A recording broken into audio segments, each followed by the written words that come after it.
Making tamales, take 1. The first thing you need to do is you need to soak the husk. You need them moist enough to where they can fold and not tear when you're doing it. So these are just about done. We'll take these out and sort them in a little bit, but we need to get the masa going now. So. Okay, now we're gonna make the masa. I like to use the instant masa because it just grosses me out to add all that lard to it. You can use a regular masa, but you have to add the lard, baking powder. There's just a couple different additives you got to use with this. This is pretty much just the masa, the juice, and salt. So we're going to make 2 double batches. Just follow the instructions on the back. You want to add 2 cups loose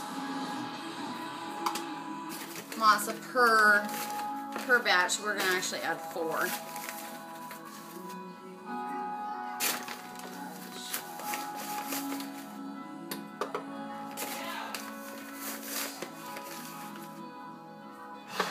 We're going to add 2.5 cups of the juice and a half a teaspoon of salt.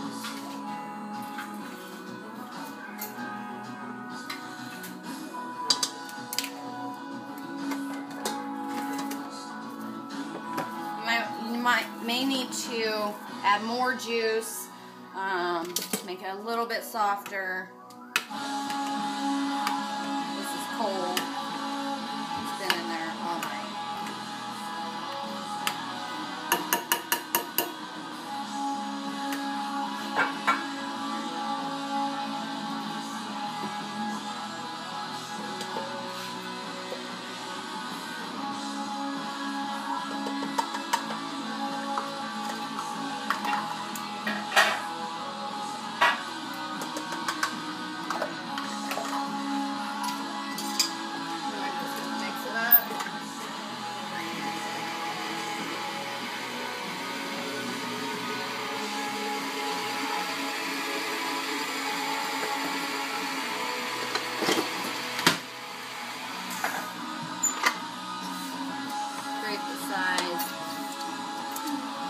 That's still a little thick, so I'm going to add some more of the sauce.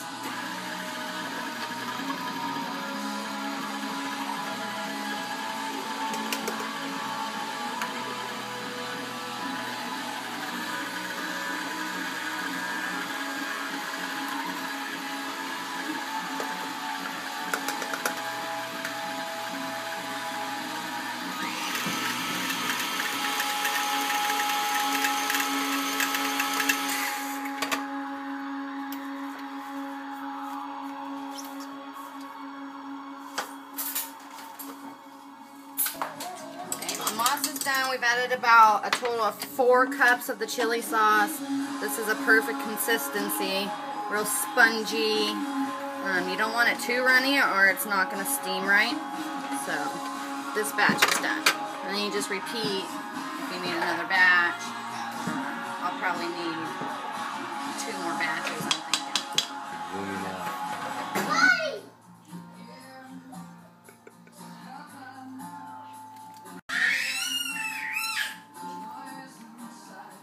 Now it's time to get the husk ready. They've been soaking for probably like 4 hours. So I just pull them out, kind of wring out the water. And then I'm going to put them back in the bowl because I don't want them to dry out. So I'll pull them out as they need.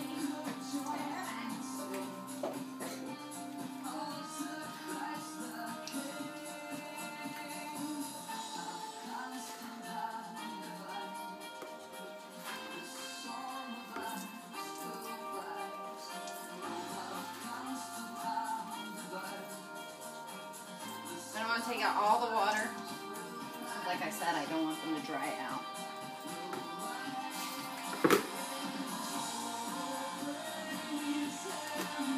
And as you pull them out to use them, obviously you're going to take out the ones that are no good and throw them away. That one.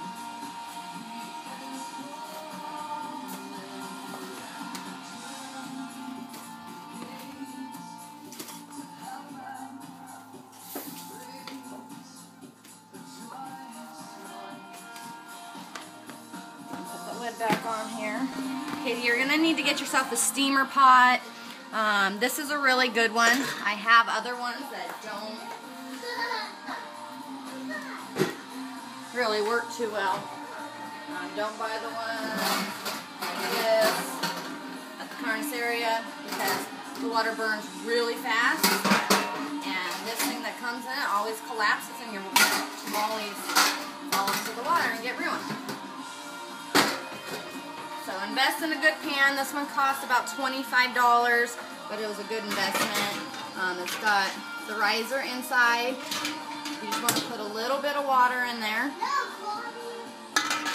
And then while you're wrapping them, you're just going to go ahead and bring this water to a boil. That way it's ready for when you put the tamales in there.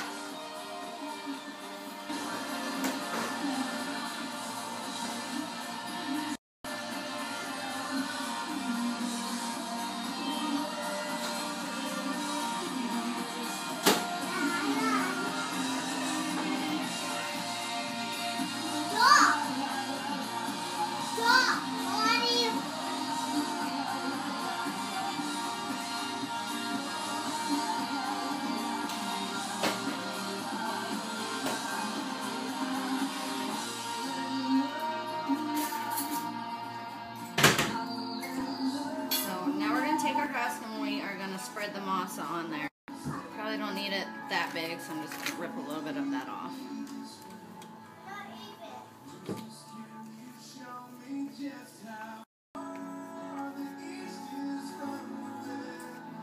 Make sure you get it covered nice and evenly and thoroughly.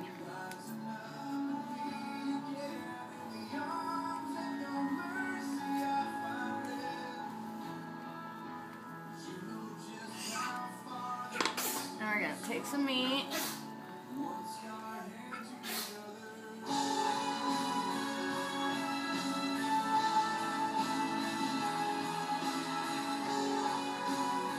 Now we're going to fold it over and over, and then you tuck it. I double wrap them because they steam better and it keeps the water from getting in there and soaking them when you add more water to the pan. Just turn it over, fold this one down first this time.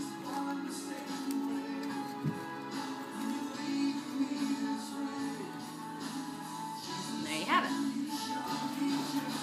So this is how many tamales that one double batch of the masa makes. There's 26 of them in there, but it varies with how thick you spread it and how big the tamales are. There's tamales all different sizes in there. So that's one batch. So now we're going to tackle the second batch.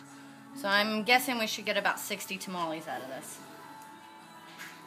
We're going to have lots of leftover meat, so I'll probably use the leftovers for maybe some shredded pork tacos or some taquitos. There's a lot of different uses for that.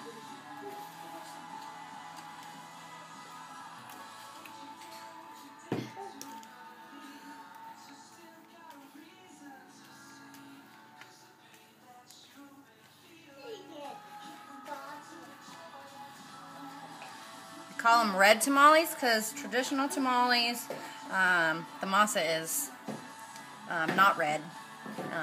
They just pretty much use water and broth for the mixture, but I find it a little bland, so I use the chili sauce for the liquid in my masa. It tastes a lot better to me. You can use just the broth from the meat if you want, water. It's really your preference. I like the red ones.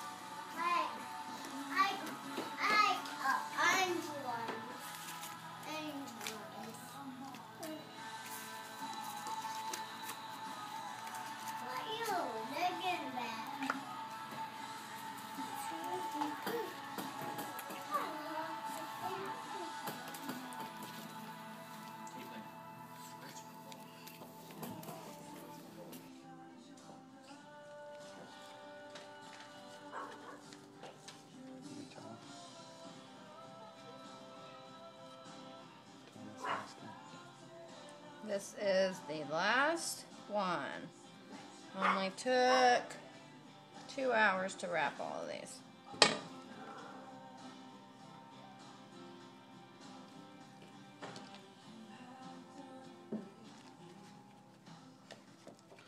well worth all the time and the energy.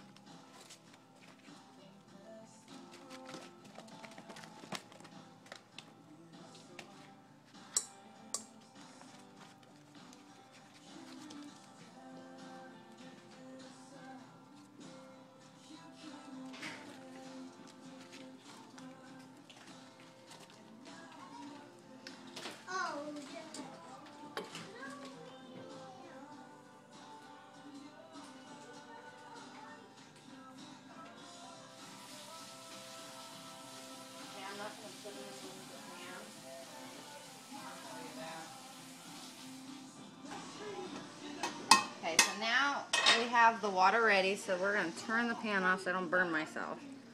And we are going to start putting these in here. Now remember, we double wrap these, so we're going to set the nice little end in like this. And have to hold them in there until you start getting some in here.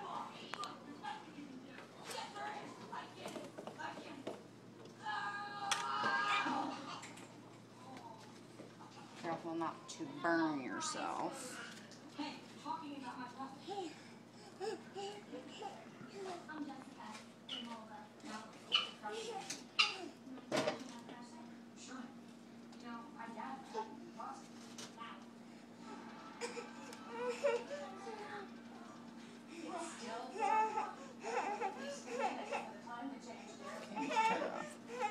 I'm gonna get the steam going. So I turned the pan back on high. We're gonna get the steam going. One of the other good things about double wrapping these and sticking them in like this is because the steam will go up there and it'll get trapped inside the tamale, which steams it better. So we're gonna put this towel in the pan on top of the tamales to prevent any of the steam from getting out. And then we're just gonna put the lid on, and then we're gonna turn it on low so the water doesn't boil out, because if you keep it on high, the water's going to boil out and it's going to burn and all your tamales are going to burn. Okay, these are not done, but I just wanted to show you what they look like when they're not done. First of all, when they're done, they'll peel very easily off of the husk. This one's starting to peel, but you can see it's still spotted, so it's not quite done. They're, like I said, they're almost done, but not quite. Okay, so the tamales are done. I took them out of the pan last night, and I stuck them in the refrigerator overnight. They always come out better when you refrigerate them overnight and then reheat them. You can just put them in the oven for a little bit to warm them up. That's it. You don't need to cook them, you just need to reheat them, but you can eat them as soon as they come out of the pan if you want. But this is what it looks like when it's done. It comes right off of the husk, and it's a nice tamale. So I hope this video was useful, and I hope you like the tamales.